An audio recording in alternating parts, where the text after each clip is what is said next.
Mesdames, Messieurs, bienvenue au Sénat. Tout d'abord, je suis André Gattolin, sénateur des Hauts-de-Seine. Donc, c'est à mon invitation, mais sur l'instigation de Jean-Luc Seron, qui animera ces débats, que nous avons monté cette conférence sur le RGPD, parce que nous nous sommes dit qu'il serait intéressant, dans cette hypogée sénatoriale fraîche, du fait qu'elle soit, comme toute hypogée souterraine, de pouvoir débattre à froid, mais aussi à chaud, un peu plus d'un mois après la mise en œuvre du RGPD, de ses conséquences, mais aussi de sa structure elle-même. Alors, je ne me risquerai pas, mon intervention sera introductive et très brève, parce que malheureusement, je vais devoir faire des allers-retours en hémicycle, parce qu'il y a une loi sur l'égalité alimentaire, et j'ai quelques amendements. Donc, en tous les cas, c'est un très grand plaisir pour moi de vous recevoir ici, et notamment pour échanger sur... C'est toujours compliqué pour un texte de loi, mais de dire qu'il est hors norme, ce RGPD. Il est hors norme d'abord dans sa forme, parce que c'est la première fois dans le droit européen, je suis vice-président de la Commission des affaires européennes au Sénat, qu'on a un règlement qui fait plus de 50 renvois au droit national. Ça n'a pas été sans poser quelques problèmes d'ailleurs, d'harmonisation, de lecture, parce que même si nous sommes des parlementaires et que nous contribuons à l'élaboration de la loi, nous ne sommes pas tous des juristes. Et je dois vous dire que les renvois permanents entre la partie réglementaire et la partie transposée sur la suggestion du gouvernement n'a pas été, plus les amendements de l'Assemblée nationale, n'a pas toujours été d'une lisibilité pour le législateur très très simple. C'est un texte aussi hors norme parce que c'est, je crois, le premier texte en tous les cas au niveau de l'Union européenne, qui pose un principe d'extraterritorialité, grand débat aujourd'hui, puisque les États-Unis, depuis longtemps, imposent des textes qui vont bien au-delà et qui s'imposent aux droits nationaux et aux droits nationaux et aux droits européens. En l'occurrence, ça va être intéressant de voir comment sera appliquée cette réalité de l'extraterritorialité.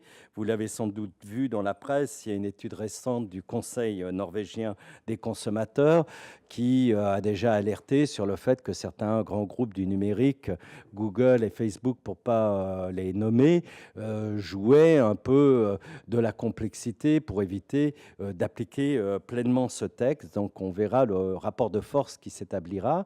On a appris aussi hier que le gouvernement de Californie voulait faire un texte protégeant les données inspiré du RGPD. Donc c'est certes très intéressant parce qu'au-delà de l'Union européenne, la Grande-Bretagne, qui s'apprête à quitter l'Union, a entériné le texte, des pays de l'espace économique européen comme la Norvège aussi, d'autres pays extra-européens.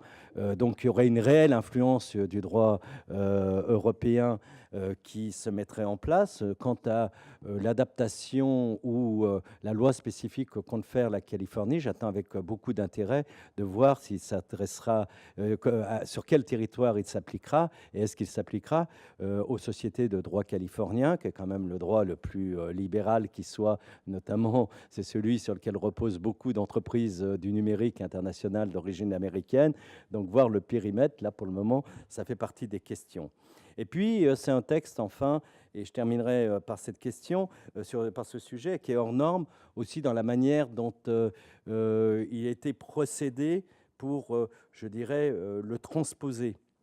Alors, la France a été particulièrement en retard. Ce n'est pas le fait particulièrement de ce gouvernement, mais en particulier, c'était le fait peut-être d'une alternance qui fait que les gouvernants sortants s'arrêtent de légiférer et que les gouvernements arrivants ont des tas de projets à faire. Et on a travaillé quand même dans une urgence avec la chape de plomb qui était la chape temporelle. Il fallait adapter tout ça avant le 25 mai. Et je dois dire que en tant que sénateur, je ne suis pas membre de la commission des lois, je suis vice-président de la commission des affaires européennes et j'ai trouvé un peu étrange que la commission des affaires européennes, s'agissant d'un texte européen, par exemple au Sénat, n'ait pas été rapporteur pour avis sur ce texte. C'était le cas à l'Assemblée nationale et je pense qu'on a manqué peut-être dans le travail qui a été fait et dans la réflexion des compétences multiples, sachant que les questions aussi de communication et d'Internet sont traiter dans la commission des affaires européennes, des affaires culturelles, de l'éducation et de la communication. Là, on a travaillé avec d'éminents juristes de la commission des lois, mais peut-être que nous n'avons pas eu le temps pour avoir peut-être la meilleure réflexion possible concernant ce texte. Donc, comme je disais, c'est vous, majoritairement juriste, et moi je ne suis qu'un humble représentant politique qui n'est pas juriste de formation, qui est allé à travers